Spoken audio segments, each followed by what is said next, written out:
let you automate your processes in your business. We got this nifty thing called AI now that can reason over data, not just like if A equals B, then do C, right? It can be like interpreting things. Sometimes it can be funny, sometimes it can be scary. I co-founded several companies, 2 marketing agencies that I exited from, and like a SaaS founder. I've been a consultant, speak a lot on podcasts and conferences as well. And yeah, have been in AI since 2008.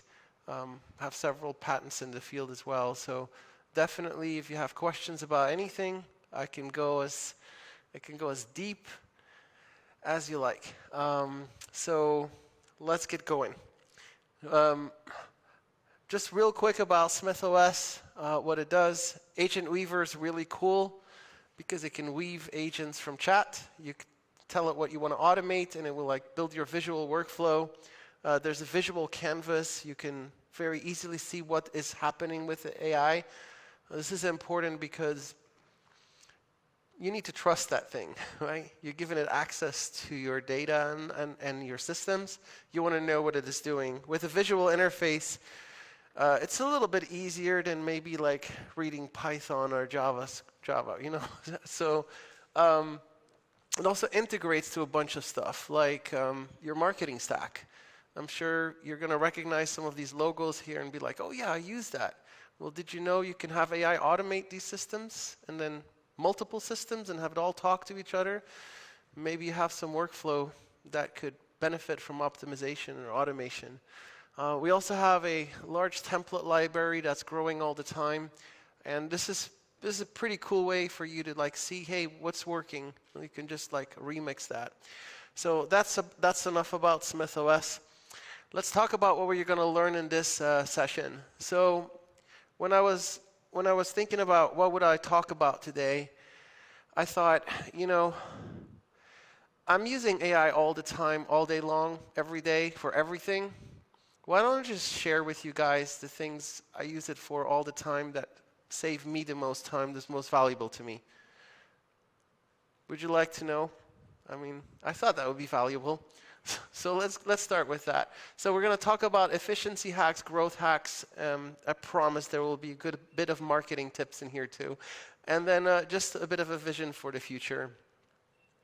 All right, so meet my awesome business coach. And pay attention to the cats. There might be a question about that later. But my awesome business coach, we hired this business coach back in 2017. It's about $5,000 per session. So they come out, they meet with the team, we sit down all day, we work through things, and they give us advice, coaching, everything. After 6 sessions a year for many, many years, we have spent over $200,000 on business coaches. I feel like I learned everything. This is like the Padawan becomes the Jedi Master at some point, I guess, but there's always more to learn. And I'm going to show you what I'm doing now. So we're using this meeting recorder that gets the transcripts, and I record every meeting. Good meetings, bad meetings, meetings where I'm happy, meetings where I'm inspired, meetings where I didn't sleep very well, every meeting. And I just take the transcript and I drop it into AI to analyze. But I also have some really good prompts. And you can steal my prompts with a QR code. I'm sharing all of them. The link to my presentation is also in that link. So if I'm going a little fast because I'm sharing a lot, you can just grab anything that I share from this QR code. So just swipe the prompts I'm using. Entrepreneur's Operating System, the Saboteur Assessment, the Genius Framework, the Mockery Method. I use it to analyze team dynamics as well. Like, did I give everybody a chance to speak in the meeting? Right? I tend to like maybe overpower, talk a little bit too much. It's important to let other people speak. Was there anyone that wasn't heard? How is the team dynamic happening? This is very, very useful. I think it's so important that we're continuously up-leveling ourselves and making ourselves better at work. Maybe you're up and coming, right? And you want to use the transcript and ask questions like, how can I improve my presence in the meeting? How could I have been better formulated what I wanted to say? It's very valuable. Oh, sorry. Did you get it? Okay. Okay, great. So, but there's actually something I recently started doing that goes beyond that, which is very cool. You know, Gemini has like this giant context memory now, like 1 million context window. And if you pay for Google Workspace, chances are that you already have it and you don't have to pay for it. So what I do now is I upload all meetings I had an entire week, all of them, every single meeting. And then I take a picture of my calendar in Google and I give it the picture as well. So combining that, it can now give me insights on how I am as a coworker, partner, how I'm treating people, how I'm using my time. This is gold. It is really astonishing. Who has analyzed a full week of meetings before with AI? All at once. Right? So this is new. You got to try this. You'll be mind blown. And this can really get you up leveled. Okay. So we also have like this thing with note takers and salespeople. They're really good on the call with clients, but they're really bad with record keeping.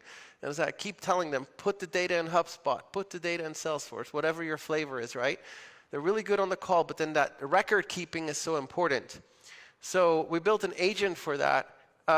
Basically, as soon as since the recording software I use has a API, as soon as the call is done, the transcript is sent to the agent for analysis, and it goes and summarizes and next steps and everything, and it puts it in HubSpot. Our salespeople don't have to do anything anymore.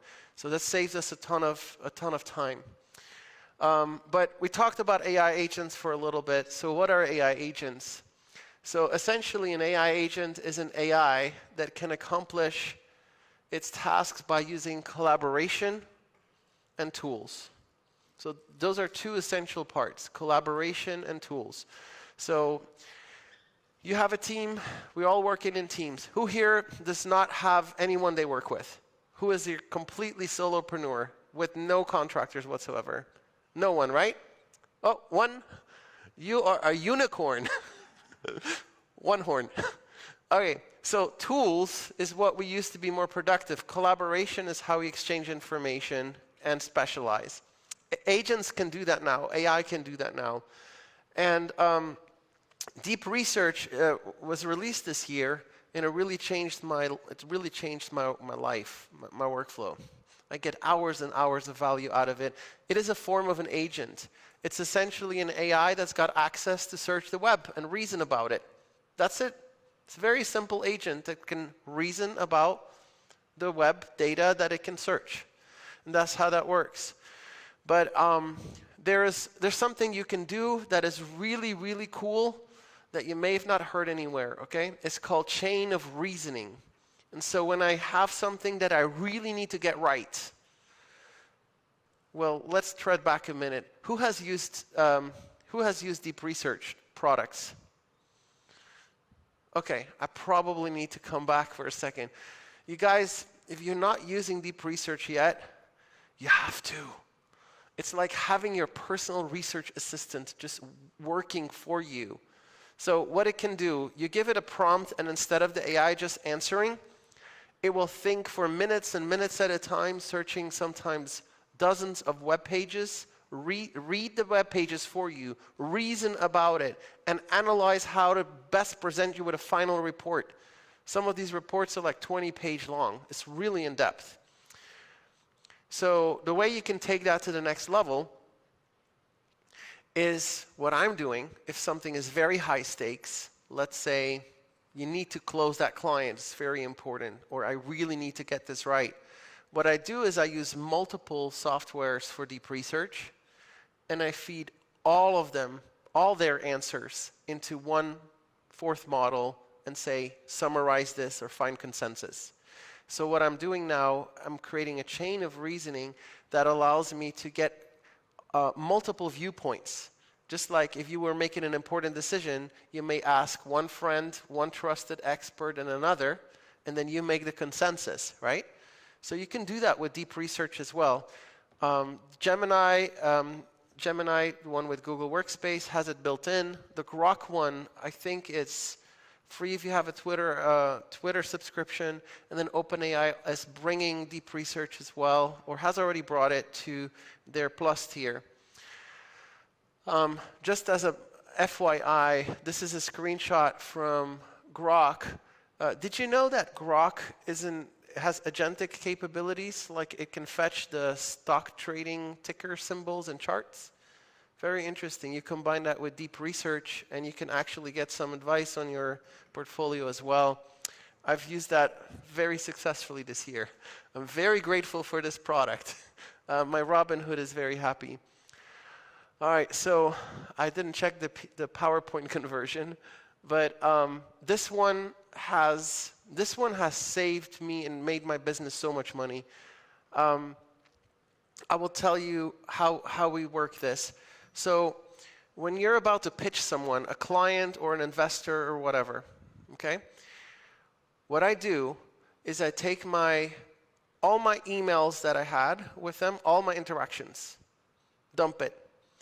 I take my presentation, I export it as a text file, dump it. I will take my past transcripts with this client. Remember, I'm recording everything, dump it. I give all of that information to my AI model. I like to use GPT for this one, the voice mode where you can talk to it. And I'm saying, okay, well now you have all the background information. This is the presentation I'm about to go and present to the client or the investor. And I said, let's role play. And I turn on voice mode, and I role play. I practice my pitch. And I say, bring me your most difficult questions. Grill me. But the other way around is equally fun. I say, I'm going to be the skeptical investor. I'm going to poke holes. And then, when you try this, watch your jaw drop as it starts giving you better answers to your questions than you even thought were possible. You do this, you end the voice conversation, you're left with the entire conversation transcript in GPT, right?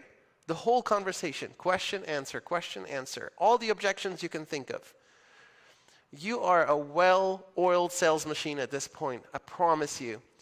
But you can take all those questions and answers and feed it again into chat and say, now, how do I make the best answers? You heard me give mine. I heard you give your answers. Now give me the best ones. And repeat until you're comfortable. This also works great for job interviews, by the way. If this can help you close $1 million deal, send me a thank you note on LinkedIn. I'm sure it will.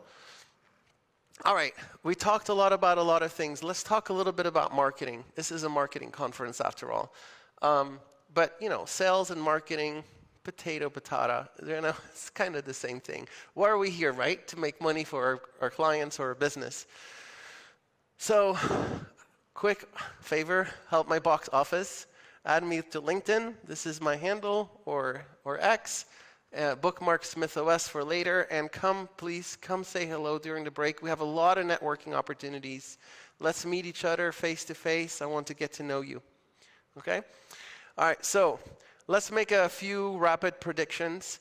Perplexity is done for. Ask me about that if you don't agree, why I believe it. Google AI mode is seriously insane, will become the default in the next year. They really nailed the speed and the accuracy. The AI mode is going to replace the regular search page of Google sometime in the next year.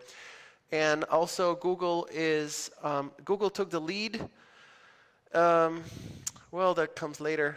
So click-through rates. The AI search mode for SEO, I predict click-through rates are going to drop by 70%. A lot less people are going to click for an AI search result than in a top 10 page. But the good news is that people are going to do 3 times as many interactions than before. So before one page, you get 1 shot at getting a click-through rate. Now you're going to get 3 shots. Okay, so there's going to be some offset. The overall clicks to your website is probably going to decrease by about 10% by next year. So you have to be able to talk about that to your clients. And we have some amazing SEO sessions. The Lunch and Learn is going to talk about SEO as well. It's really important that we are up-leveling our game because things are getting a lot more competitive. So Google took the lead in AI this year.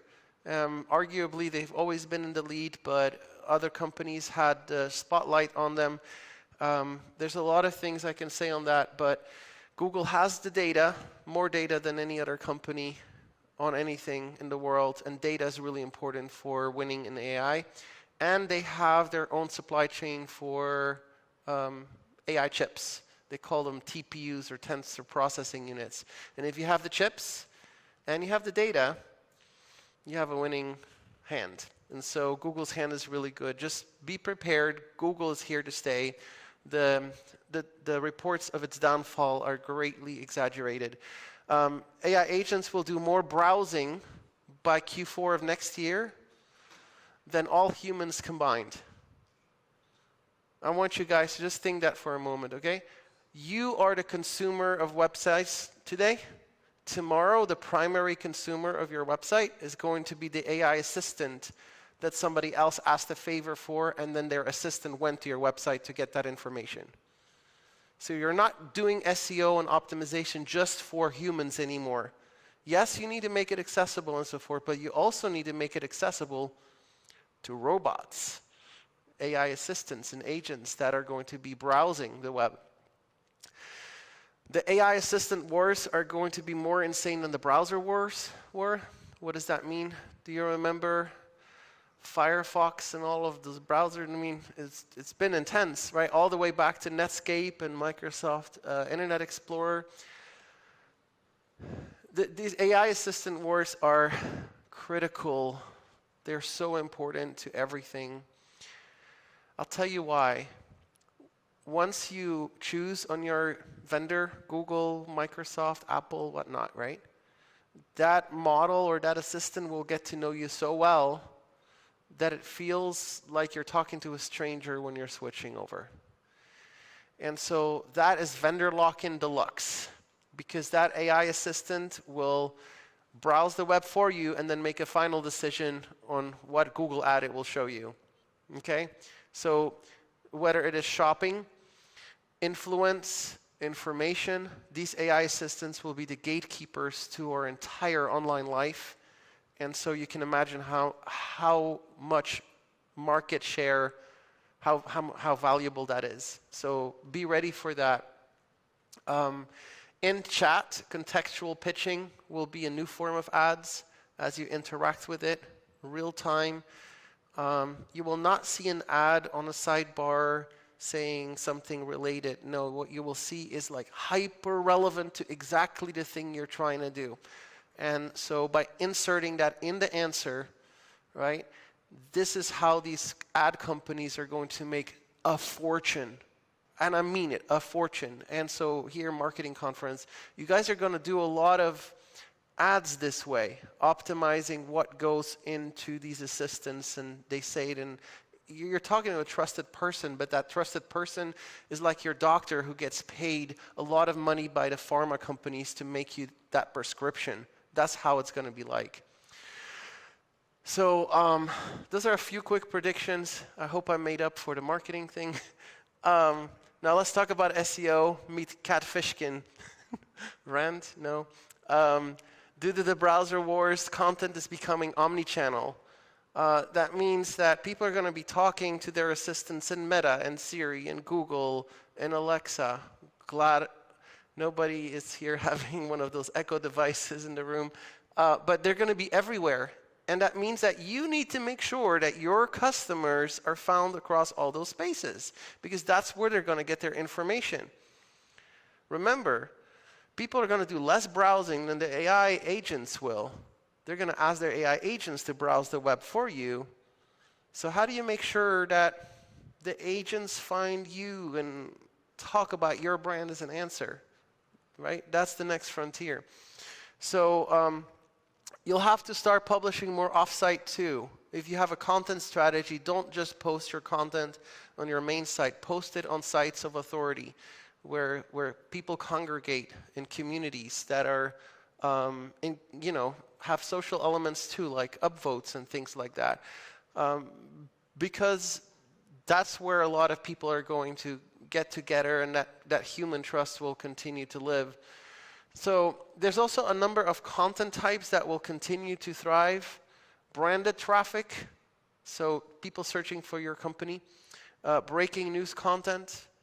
True expert content. You're really adding something to the network that nobody has seen before. The technical term is called perplexity. And that's also the search engine. But the technical term perplexity, that basically means surprise. The model is surprised. It encountered some information that made it go, oh, wait a minute, this is interesting. So if you can write from an expert point of view and you add net new value to the AI model that it didn't already know, that's perplexity. When we're talking about Google's expertise, authority, trust, there's 2 E's now in that acronym, but we're talking about that. Your expertise and experience. What is that? That's algorithm talk for perplexity. Because why should Google send people from their highly converting search page to your site if you're just using AI to write stuff AI already knows? There's no value in that. And that's the traffic you'll be at risk of losing. So that's why Google says, in human speak, make sure your articles have expertise and authority, and experience. Perplexity is what you want to optimize for. And so that means, like Google says, making it true expert content that is not found on the web. Well, what's expert content? Well, I was here at Digimarcon. This is what I learned. This is who I met. These are my experiences. Google doesn't have that information. That does not exist on the web. You guys are creating new information. And the last type of content that will continue to do really well in the future is experiences that cannot be easily replicated on a search page user experience. So if you have a calculator or a car configurator or something, right? Or something interactive, search engines can't just crawl and scrape your web page and replicate that. But people need these tools. And if you can offer these experiences and do it better than anybody else, Google is forced to send people to your site. So those are the 4 types of content that will do really well in this AI search future. But in the age of content oversupply, authority is everything. And the analogy I can give you, it's a simple one. Let's say a friend, unfortunately they got some sickness, illness, and they need surgery. And it's pretty scary. So they call you and they're very distraught. They just got the diagnosis, and next thing they want to know is like, what surgeon will I trust? Who will I use? And more than likely, you're going to ask for a second opinion because it's like a serious condition. If it goes wrong, you're on the hook for this, right? So you don't really want to mess that up. Google's already classified certain categories of content as your money or your life topics. That means that if they have a serious impact and gravity in a person's life, well, you got to get it right.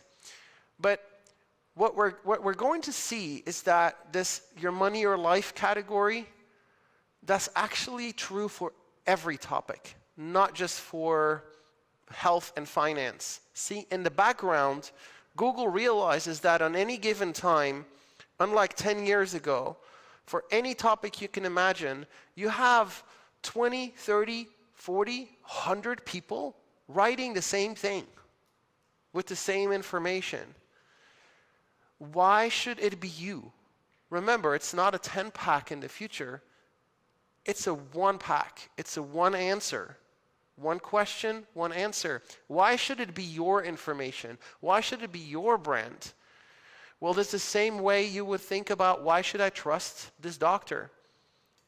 Why? Because other people spoke highly of him. Because a friend that I trust recommended them. This is authority. And authority in the next world of marketing is everything. And so that means your company's brand is everything, and your personal brand is everything. And the two actually play hand in hand, because your brand can be associated with your company's brand and strengthen the brand. So what I'll share with you is a few authority hacks that you can apply. I use featured.com. Featured.com. I think Haro, H-A-R-O, has a similar service. And it allows me to ask experts for quotes. Okay, so here's why this works. When I have expert quotes on my articles, even if my articles are made with AI, all of a sudden, I feature real people with expertise. All of a sudden, I have real human input and expertise on it. So my prompt is this. I give it my article, and I say to AI, create questions for me that only an expert could answer, and it would elevate the experience of my article. I pick those questions, I add them to feature.com. Next thing you know, I have 20 or 30 experts who really want to be on my site. So what happens, these experts are going to give me those quotes, I add them to my website, instantly my authority gets boosted for my content. But wait, there's more, because people love it when they are featured. So what do? Hey, I just featured you on my site. What do? Look at me, LinkedIn, I just got featured. And before you know it, your content got authority from their network, lend it to your article. So both the algorithm that reads the content says, this is good authority, this is expertise, and you're getting the links organically. So this is an amazing growth hack. Almost like a Sith growth hack there with the cat. All right, so we do this at a pretty large scale at SmithOS. We do this internally. We used to spend $20,000 a month on an entire content team, and when we started building agent platforms, we said, you know, why not take these processes that we used before and create an editor agent, a writer agent, a research agent, an agent that can find YouTube videos, tweets, etc., tables, and then an agent that can post it to WordPress, an agent that can find the right category for WordPress, add links, proofread everything, and then choose if it can go be published or not. With SmithOS, we're able to automate a lot of that. And so what we do is we take like relevant news content, we throw it to our multi-agent system. That's like a team of agents working together. They create our draft articles, and then we go and apply the authority hack to that content. But you can go further and do the inverse. And the inverse is cool because you need to also work on your personal brand. So if you say something online as a social media person or a marketing person, you want it to matter. You want people to pay attention to you, right? But did you know that Google is keeping track of who you are and why people should listen to you? Not all speech is equal speech. If I'm speaking about the economy, you should not listen to me. If I speak about surgery, you should not listen to me. You just shouldn't. Not all speech is equal. I know we're like America, everyone's the same, so it is not true. It's objectively not true. Not all speech is equally valuable. There's people whose opinion really matters because they know their stuff. And there's a lot of people that make a lot of noise online whose opinion does not matter. And Google knows this because they're trying to make the best product possible. So the content that gets surfaced is the content from experts. That's why if you want to build your brand online for yourself, this is my hardest problem, okay? I have a lot of interests, and I like to post about a lot of stuff, but it's not really good to build my personal brand. People got to remember you for one thing. And like, oh, I want the guy that's, or gal that's good at that one thing. Who comes to mind? What's the name that pops in your head? That's the brand. And if you're about 4 or 5 things, you can't be the #1 in people's mind for all those things. Unless you're like Zendaya or something, right? Or, right? Okay, so how do you build this up? So the inverse, what I just told you, other people are looking for experts to feature on their sites too, right? And so when you're featured on a lot of relevant sites, high-quality sites, what happens? Well, search engines, and they find you, and they say, like, hey, wait a minute, this person is worth listening to. They talk about this stuff a lot. And so I've got a workflow that works really well for me. It takes me like 5 minutes. That's it. It takes me like 5 minutes, and my team takes care of everything. So here's what we do. Feature.com lists all the questions people have. I have my person on my content team like filter by the topics I want to talk about. They select like 5 questions a day. They throw it in Google Chat in like my workspace. I get the 5 questions. And in Google, if you look, this is where I try the Death Star laser. Okay, great. It works. Alderon is gone. So if you click here on this recording icon, you see voice message. This is the coolest thing. It lets me record like 3 minutes of audio, and then it will put the transcript right in the chat. Okay? So I didn't do any work so far. My content person drops me 5 questions. I get it. I push this button, and I just answer from the top of my mind how I would answer those 5 questions, like I'm talking to a friend. That's it. The cool thing is, as soon as that is done, I get the transcript from what I just said. Okay, so here is where expertise comes into play. Yes, I love using AI. But what I do is I tell AI what me, the expert, thinks on that topic, which guides AI to answer in the way that reflects what I believe. You see? Instead of a generic answer that everybody gets out of ChatGPT or whatever, my content team now has amazing answers, but my answers are, let me think about it. AI will take the question, plus my transcript, and turn it into a well-written, formulated response that still reflects my thinking. And so all they do is submit my answers, 5 per day, in a week, 5 work days. That's 25 expert answers that I can give. And before you know it, I just get published everywhere. So easy. 5 minutes. That's all it takes.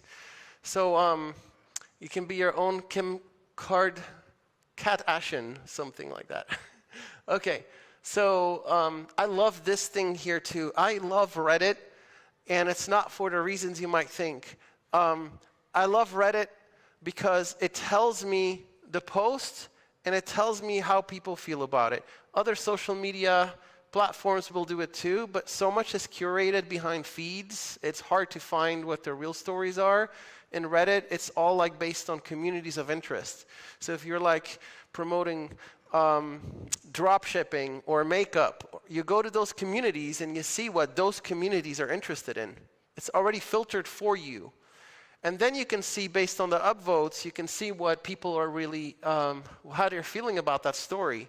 So if it's an active topic, what you can do is every day you go through it, you see what the viral stories are, and Reddit is just telling you what it is. You don't have to guess what's going to be of interest to share.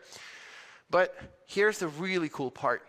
And everybody ignores this, but this is marketing gold. The Reddit comments thread. Because it's not just the information that matters, but it is how people feel about the information.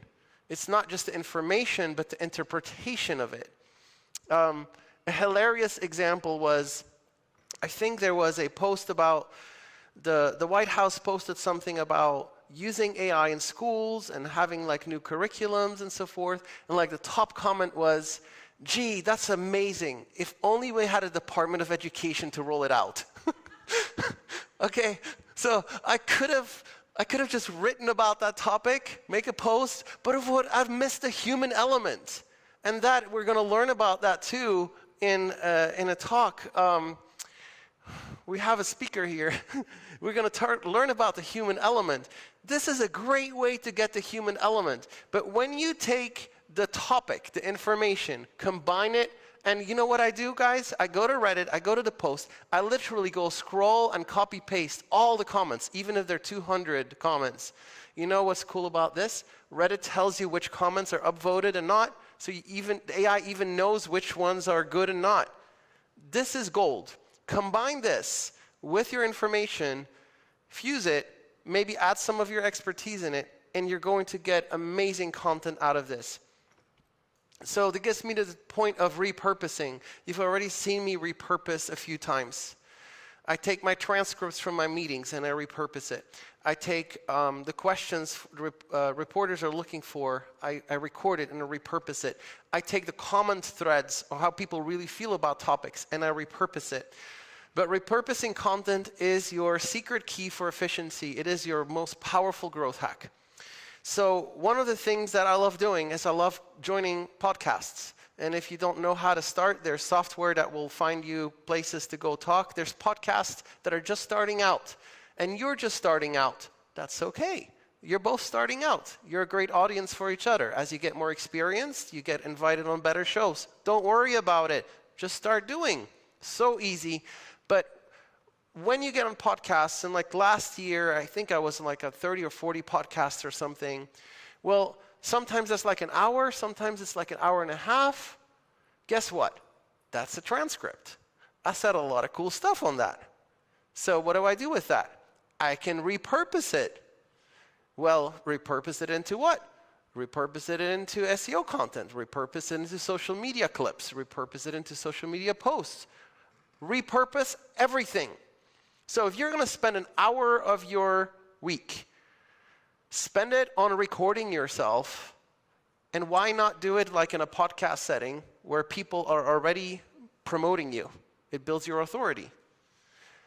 And that one extra effort of just giving that transcript to your content team, repurposing it, can yield you like so much content. In fact, like one podcast episode from like 1 hour long can probably yield you like 40 short social media posts, depending how interesting and funny you are. Right? No guarantees here and no refunds, but it virtually takes no extra work. Now, AI will not know who you are just by asking GPT for an answer. It will not know that. You need to feed it that information, and this is the best way to do it, repurposing. Oh yeah, and the repo man right there, I've got an agent that helps me repurpose my content. So whenever a transcript gets uploaded, it repurposes it for my social media. So what models do I actually use? I thought that would be interesting for people. I like using Grok because it gets instant news from X, like real time what's happening. I love Gemini because, well, I'm already paying for it. If your boss is paying for it, you're not paying for it. So great. Copilot, part of Microsoft Teams. OpenAI, so either you're on Google Workspace or Microsoft Teams. OpenAI is best overall, and oh my goodness, that image model, that is so awesome. So awesome. Play with the image model. Upload a picture of yourself and ask it to reimagine in different cartoon settings, but marketing. Anyway, this is not a session about images. I can talk about this for an hour or two, but it's so cool. Claude is still best for coding. I know what all the benchmarks say, but they're wrong. Claude is still the best for coding. Kling and Runway ML, great for video. 11 Labs, and there's a few other ones there. 11 Labs for audio, and again, there's others. Suno, amazing for generating music. V4 is really good, and then of course, I use SmithOS all the time. I love like waking up in the morning, take a shower, have an idea, and by noon, I already have an agent automating that. That is just like, it changes my world. So with agents, you can do a lot of things. It's honestly ridiculous, all the stuff you can build with it. You can build like an Alexa integration.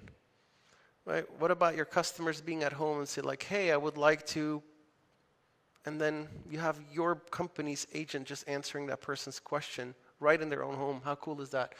You can build APIs. You can build voice agents with 11 Labs. 11 Labs has like this voice API, and you just add your agent skill to it, and then you can make like voice interactions. I mean, there's so much that you can do with agents once you've created them. You build them one time, your automation, and they can literally be anywhere. They can be answering questions on Telegram, WhatsApp, Slack, you name it. And we got to talk about brand agents for a second as well. What is a brand agent?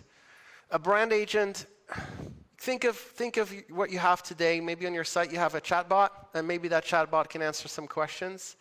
But it's not necessarily integrated in all your systems, and it's not necessarily everywhere your customers are. Eventually, we got to wrap our heads around it, just like we think about the website is the unit of marketing, right? It's the thing. The website represents your company. Used to be Yellow Pages, and why do I need a website? Right? Now it is like the website. Why do I need a brand agent? Well, because people are going to be everywhere, omni-channel, interacting with your brand. Sooner or later, we're going to talk about brand agent optimization, because those brand agents need to be discovered by the AI assistants that people use. They need to have content. They need to have good user experience, all the analogies of SEO. And so I would love to chat. Chat is French for cat, which is funny. I thought that was funny. If you're an agency or business, the only agency that will remain is an AI agency. And with SmithOS, you have a central place to automate a lot of that. And if you're a marketing specialist, the hottest new skill is to come to your business or your clients and say, hey, I can take my framework and apply this for you at scale, very cost efficient, hire me. I mean, the other people won't stand a chance. So that's it. Thank you. And follow me, please. It would be nice. Yeah, let's wrap here. Thank you. So where's my magic cube? There we have a cube. Okay, so we're going to do something. I'm not sure if we're going to be successful at this, but this is the cube. It will go around to people who have questions. Now, there's two types of people. There's people who are shy to ask questions, and the people who always have questions and never stop talking. I don't know which one you are. Either one is a bit of a problem when you have about 7 minutes left. So we're going to start with an icebreaker, and we're going to try and guess how many cats were in my presentation. Different ones. But we can guess. So who's the first one who wants to guess? Raise your hand, and I'm going to toss this to you. Okay, we got the shy crowd, I see. All right. Over there? Okay, this is a very far throw. All right. Okay, Tom Brady coming in. Make sure his water bottle doesn't knock over, okay? Almost. Okay, so I guess 42. 42 cats. Man, in a 45-minute presentation, that would be a lot of slides. It's a little too high. Who wants to take the next guess? Okay. You have to speak in the microphone, the black thing. Hello. I would say 11. 11. It's more than that. Okay, next one. Up behind, and then the lady. I will say 14. 14. More than that.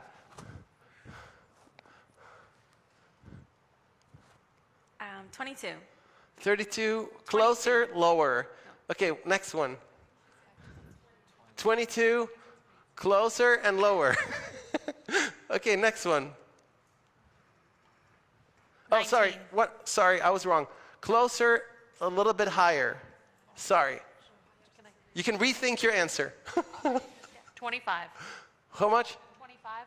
25. Oh, so close. So close. That's a 50% of winning. 50% chance of winning. 24. Oh. Okay, the next one is 100%. 26. Oh my goodness, you're a genius. Applause. Okay, So this is how we're going to do it for every round. Whenever we're finished, we're going to have the speaker like ask some questions.